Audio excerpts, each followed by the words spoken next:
মেনিফেষ্টত আঁচনি বুলি ক'লে আপোনাৰ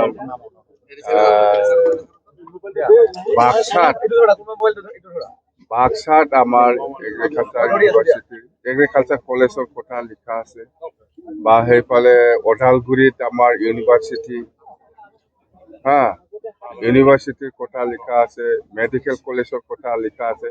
এইবিলাক উন্নয়ন পালে যিখিনি ডিষ্ট্ৰিক্ট ৱাইজ বা বিভিন্ন জাতি জনগোষ্ঠীক সামৰি লৈ পেলাই যিখিনি এচেঞ্চিয়েল ৰাইজে বিচাৰিছে সেইবিলাক আমি চব উল্লেখ কৰা আছে। বহুত আছে মুঠতে আমি BTC উন্নয়নৰ স্বাৰ্থত মেনিফেষ্টটো আমি লিখিছো যাতে সকলো জাতি জনগোষ্ঠীয়ে যাতে ডিপ্ৰাইভ নহয়।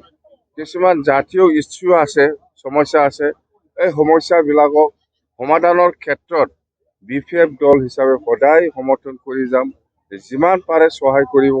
সেইবিলাক আমাৰ স্পষ্ট। আমি ৰাইজৰ ওচৰত যিখিনি কথা কৈ থাকে সেইবিলাক কথাটোৱে আমি এই লিখিত আকাৰে আমি প্ৰচাৰ কৰিছো। যেনিবা গোসাইগাঁৱত আপোনালোকে ফ্লাইঅভাৰ দেখিব। গোসাইগাঁৱত আমাৰ শংকোচ নদীৰ ওপৰত দলং, এইবিলাক মেজৰ। আৰু গোসাইগাঁৱত এগ্ৰিকালচাৰ যিটো ট্ৰেইনিং ইনষ্টিটিউট আছে সেইটো ৰিভাইভ কৰিব লাগে। সেইবিলাক আমি ইন জেনেৰেল ৰাইজৰ মাজত যিটো প্ৰকাশ কৰি থাকে যিবিলাক ইছ্যু সেইটোৱেই মেইন। যেনিবা আপোনাৰ বাক্সা জিলা হিচাপে কি বিচাৰিছে, ওদালগুৰি জিলা হিচাপে কি দৰকাৰ, চিৰাং জিলা হিচাপে কি দৰকাৰ, এইবিলাক সকলো জাতি জনগোষ্ঠী বা বিভিন্ন ইছ্যু লৈ পেলাই আমি উল্লেখ কৰিছো। মুঠতে আমি বিচাৰিছো কোনো জাতি জনগোষ্ঠী যাতে ডিপ্ৰাইভ নহয় বা BTC অঞ্চলটো যাতে ডিপ্ৰাইভ হৈ পেলাই নাথাকে। কমিউনিকেশ্যন, এডুকেশ্যন, হেল্থ ছেক্টৰ বা এগ্ৰিকালচাৰ ছেক্টৰত যিখিনি উল্লেখ কৰিব লাগে ইন জেনেৰেল আমি ৰাইজৰ ওচৰত যিবিলাক কথা কৈ থাকে সেইটোকে আমি হাইলাইট কৰিছো।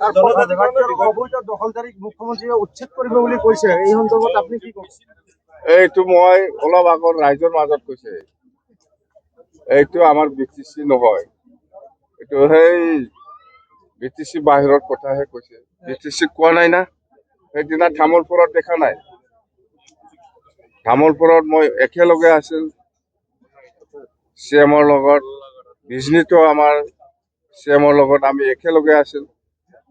BTCত আহি পেলাই আঁচনিহে দি গৈছে, বহুত আঁচনি এনাউন্স কৰি গৈছে। মানে চৰকাৰ অহাৰ পিছত যদি চৰকাৰ আহে তেতিয়াহ'লে সেইবিলাক আঁচনি আকৌ ৰিভাইভ কৰিব বুলিয়ে কৈছে। ইয়াত উচ্ছেদৰ কথা কোৱা নাই, সেইফালেহে কৈছে।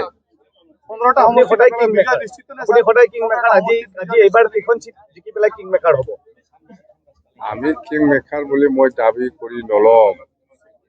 মুঠতে আমি একেলগে আছে, BJP, AJP, BPF আৰু অন্যান্য দলো আছে। একেলগে NDA পাৰ্টি হিচাপে আমি দিছপুৰত চৰকাৰ বনাম 100%। আৰু মুখ্যমন্ত্ৰীটো হ'ব ডক্টৰ হিমন্ত বিশ্ব শৰ্মা ডাঙৰীয়াই হ'ব। আৰু তাৰ নেতৃত্বত মুঠতে অসমত আমি বিচাৰো শান্তি, অসমত আমি বিচাৰো উন্নয়ন। সেইটো ৰানিং ইছ্যু, সেইটো আজিৰ দিনত নতুন সমস্যা নহয়। 6 জনগোষ্ঠীৰ ক্ষেত্ৰত আমি BTC হিচাপে, আমি BPF হিচাপে স্পেচিয়েলি আমি কৈছো আমাৰ অঞ্চলত যিহেতু কোচ ৰাজবংশী আৰু আদিবাসী আছে, ইহঁতক প্ৰেজেণ্ট ট্ৰাইবেলটো একো নষ্ট নকৰি পেলাই ট্ৰাইবেল কৰাত আমাৰ কোনো আপত্তি নাই। এইটো স্পষ্ট, BTC কাউন্সিলতো ডিচিশ্যন আছে। এইটো আমাৰ কাৰণে নতুন ইছ্যু নহয়, সেইটো আমি দি আছো। চৰকাৰ নতুন অহাৰ পিছতো আমি লিখিতভাৱে ক্লিয়াৰ কৰিছো।